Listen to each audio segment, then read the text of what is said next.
Jeanine Pirro on Fox aired a segment that has gotten her into so much trouble that Fox has actually decided to condemn her. Take a look. Think about this.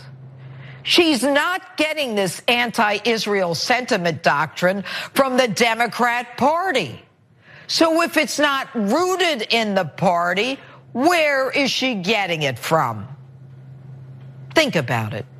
Omar wears a hijab, which according to the Quran 33:59 tells women to cover so they won't get molested. Is her adherence to this Islamic doctrine indicative of her adherence to Sharia law, which in itself is antithetical to the United States Constitution? But right. it is clear, I think that this is Sharia adherent behavior. And it is somewhat disturbing if she is someone who is Sharia compliant. Do we know anything about that? Okay, before we get to the overall substance or lack thereof of what she was saying there, she mentions the hijab and says that Sharia tells women to cover so they don't get molested. So do male US politicians throughout this country's history. Just keeping it real. Yes, and by the way, similar reasoning for Orthodox Jewish women and nuns. But you don't see Fox News hosts going out there going, look at the nuns covering themselves with their hijab. Okay, and or their habit in their case, or habit. She's crazy, okay. Okay, so by the way, why does that verse from the Quran wasn't so bad, so women don't get molested, right? Why does she quote it? Because she wanted to say, she got it from the Quran, right? And so she's trying to obviously drum up anti-Muslim bigotry, which you don't have to stretch much on Fox News to get there. But I'm gonna make a random note too. What does it tell you about the Fox News audience? That they listen to that woman and think she makes sense and that she's a reasonable person? Who talks like that and says the crazy things that she says? And I can't imagine sitting watching that and going, oh yeah, that makes sense. When somebody comes on the air and talks like this about hijabs, right? And people are like, oh yeah, that's it. Okay, so that's Fox News audience for you. So look, the most shocking part of the story isn't even what Jeanine Pirro said on her show. I mean, this is something that I think most people would expect her to say on her show. The most shocking part is that Fox News released a statement condemning her. Here's what they wrote. We strongly condemn Jeanine Pirro's comments about Representative Ilhan Omar. They do not reflect those of the network.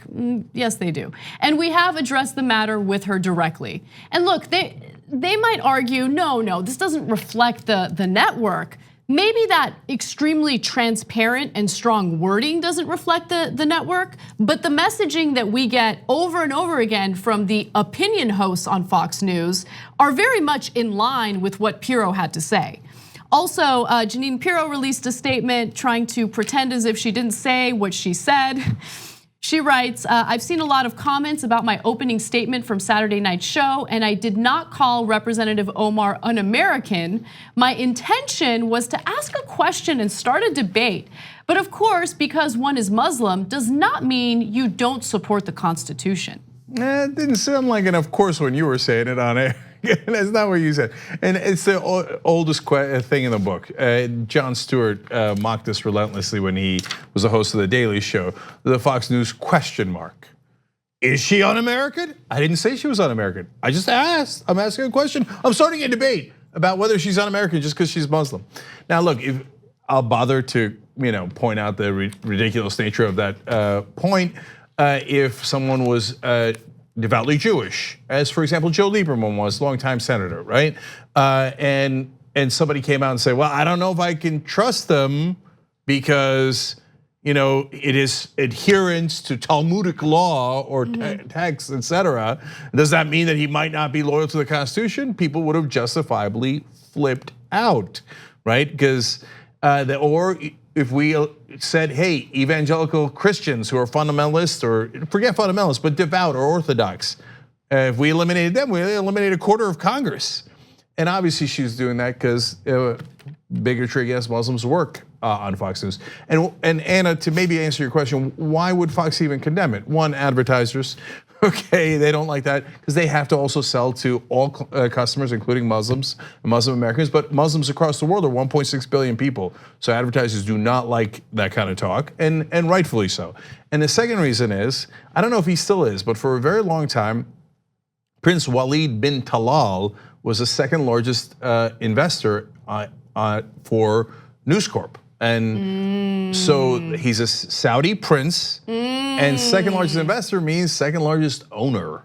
Okay? By the way, having Saudi princes, have any ownership or giant investment in a US media company that's supposed to give American people news is insane. So, I mean, look, to me, the more interesting thing is Donald Trump and Fox News. Muslims are bad, but we gotta have a total ban until we figure out what the hell is going on, right? And then they turn around, they're like, oh, the Saudis are giving me money? I'm gonna let them chop people up. And Murdoch's like, oh, the Saudis are giving me money for Fox News? Yeah, I love the Saudis when they're giving me money. But let's do the bigotry because it sells in America for right wingers. Right wingers love bigotry and hatred, and it's making us money. So that's what the Fox News formula is. 2 easy ways to follow the Young Turks. One is hit the subscribe button down below, then you're a TYT subscriber. And second is ring the bell. And when you do that on YouTube, you're notified of our videos.